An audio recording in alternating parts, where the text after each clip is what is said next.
Hello, my friends, and welcome back. I'm pretty sure that you met people who use absolute terms when they're referring to certain situations. For instance, when they use "I always do this" or "he never does that," or "forever it's been like this forever," or things like in general terms like "final." It's always like this. It's never like that. It, no, always leave a little.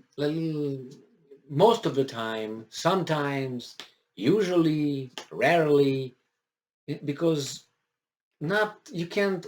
You know, things sometimes change. So I met a lot of people like this, and you can't have a conversation because really they just go absolute and they say, "Really? I have never helped you." No. Okay. And I give examples. I have never done this for you. No. Okay. Or you were always like this. You always do this, or you always this. Anyway, in this context, we have some leaders, some experts, some politicians, some diplomats who use this kind of terms when they talk about certain things. And I will just show you how stupid they are. They're stupid. And I will provide examples that would simply debunk or not debunk, embarrass them. I will start with the German foreign minister. I think that's what she is, right? Um, she is Mr. Baerbock, is the highest ranking German government official to visit Ukraine since Russia's invasion.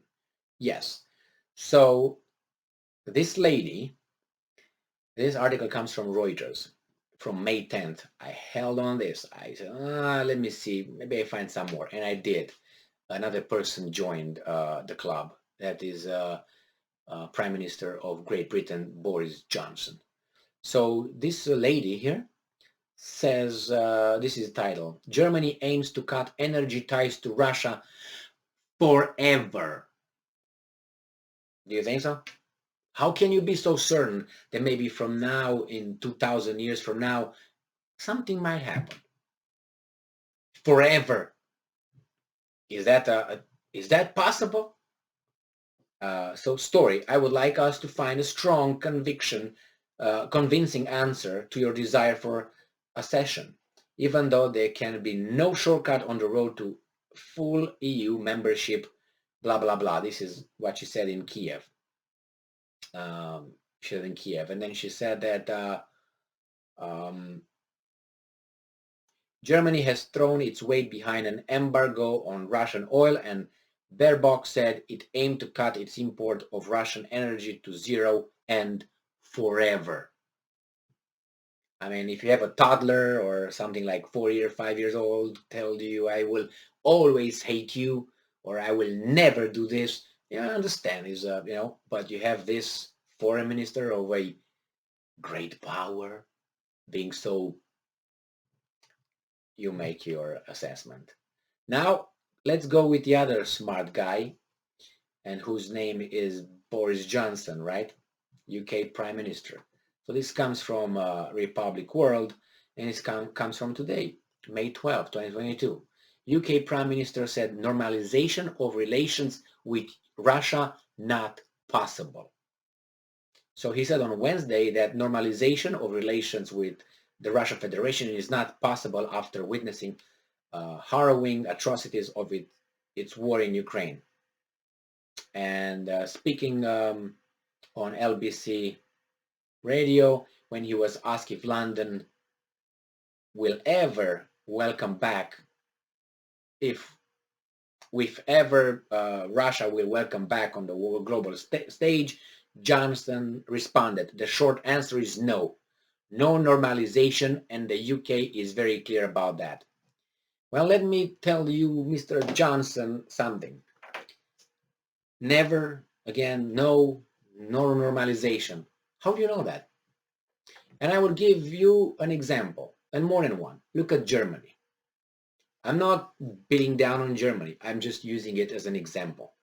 And I'm glad that Germany, as it's still beaten on its head by these guys whenever they don't do what the club wants, they bring the guilt and the Second World War to keep them there.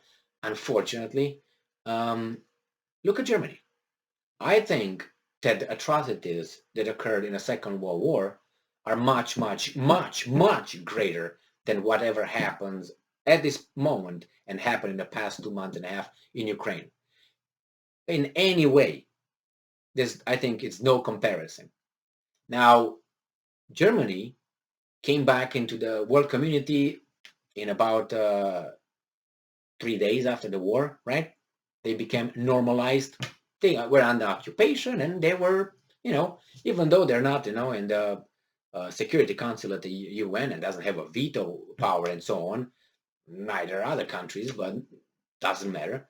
But it's not a pariah anymore. It hasn't been for so many years. I mean, I would say maybe it was a few years when Germany was considered like this is, but then the Federal Republic of Germany was okay, and read that the Democratic Republic of Germany, that was the German Republic, Democratic Republic, the Soviet one, were okay. It was not like, oh my God, no normalization, no normalization. So how do you say that these guys are going to be no normalization? I'm assuming if Putin is still there forever, let's put that term forever, then yes, probably no normalization. But the thing is, some countries sometimes have to pick up a mirror, look in a mirror and think, am I pure? And you can look in the history, and you can, for instance, in this case, you can look at Dresden. You can look even at the First World War. Remember who was the first country to use chemical weapons? Do you remember? I'm not giving you the answer. Just check it for yourself. So just saying. And yeah, I know the movies show a certain kind of version, but if you look and read a little bit, find out that no country is pure. You look at the United States, look in Japan. 6th of August, 8th of August. Over towns, cities, over civilians. So when these guys say that we're not going to normalize this country because it does some hanky-panky, which is not good, war crimes and so on, look at you first. And I always mention that Churchill had the anthrax ready. Read about that too.